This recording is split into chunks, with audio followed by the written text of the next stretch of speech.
This story is called Little Bear's Trousers and it's written by Jane Hissey. This is Millie.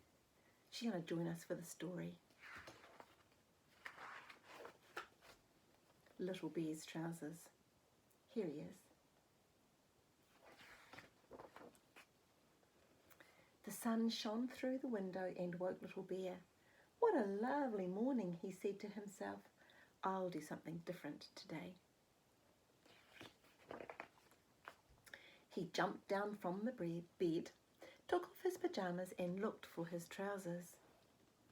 He looked on the chair where he'd left them, and he looked on the floor under the chair, and then he looked through the chest of drawers in case they were there, but they weren't. They were nowhere, but they must be somewhere, said Little Bear. Trousers don't disappear. I'll go and ask Old Bear. He'll know where they are. Old Bear was already enjoying the sun in his deck chair. I haven't seen your trousers, I'm afraid, he said. But Camel was around here earlier. Perhaps she knows where they are. Oh dear, said Camel when Little Bear found her a few minutes later. I did find them. I thought they were a pair of hump warmers and I tried them on to see if they fitted me. They did keep my humps quite warm, but the air came down the tops, so I decided these were better. She showed Little Bear 2 very smart bobble hats, one for each of her hump. I gave the old hump warmers to Sailor to use as sails for his boat. Jump on my back and let's see if we can find him. Little Bear scrambled up and they galloped off in the direction of the bathroom.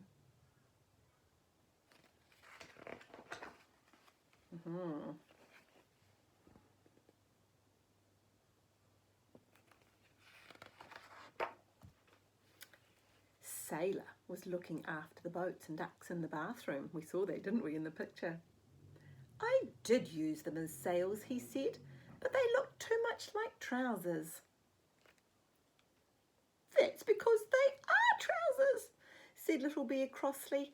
Where are they now? I gave them to Dog to keep his bones in, said Sailor. Sorry, Little Bear. We'd better hurry. He might be anywhere by now. Would you use them to keep your bones in, Millie? Maybe you would. Dog was happily burying his bones in flower pots when Little Bear found him. My bones kept falling through the 2-bone holder, he said.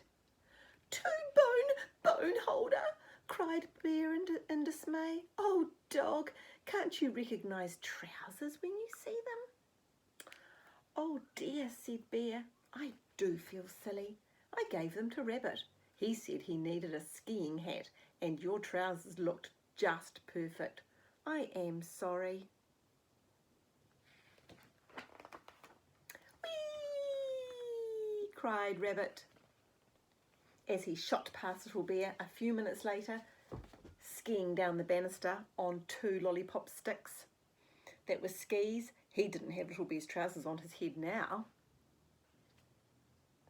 But I did have them earlier, he explained when Little Bear caught up with him. They made a lovely rabbit hat with plenty of room for my ears, but they slipped over my eyes and I crashed, so I decided it was safer without them. I gave them to Zebra to carry her building blocks in. Zebra was building herself a house when Little Bear arrived, but his trousers were nowhere to be seen.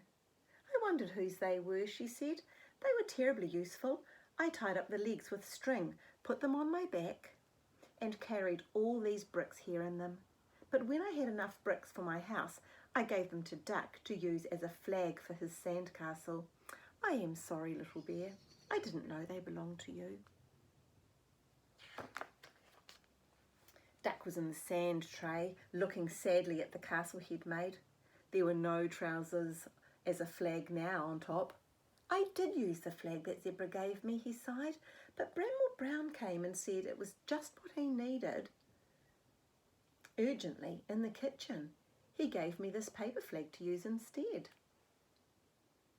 Never mind, said Little Bear with a sigh, feeling quite glad that his trousers were not covered in sand. The kitchen was in a terrible muddle. There were bowls and spoons and eggs and flour, and in the middle of it all was Bramwell Brown.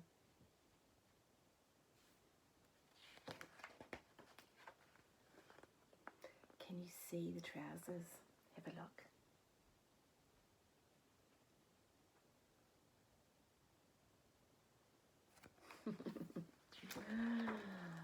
He had Little Bear's trousers, but oh dear, he'd filled them with pink icing and was busy decorating a huge cake with them.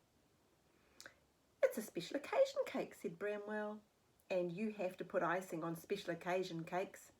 I thought I could do 2 stripes at once with these icing bags. Oh, but they're not icing bags. They're my trousers, sniffed Little Bear, trying hard not to cry.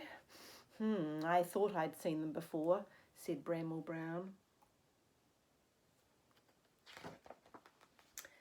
Don't worry, Little Bear, said Old Bear, who always arrived at the right moment.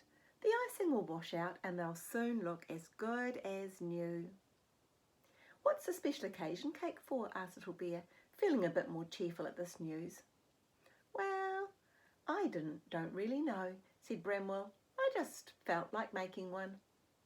Old Bear thought hard. Perhaps it ought to be a Trousers Day cake, he suggested hopefully. So that's what Bramwell Brown wrote on the cake. Twice. Once with the icing from the left trouser leg and once with the icing from the right trouser leg. It said, Happy Trousers Day in the middle, and there was a trouser pattern all around the edge. Duck washed Little Bear's trousers and dried them next to the cooker.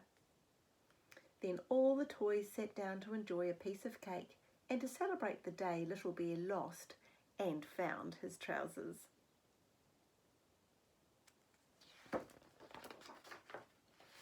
And ever since Trousers Day, Little Bear has slept with his trousers under his pillow.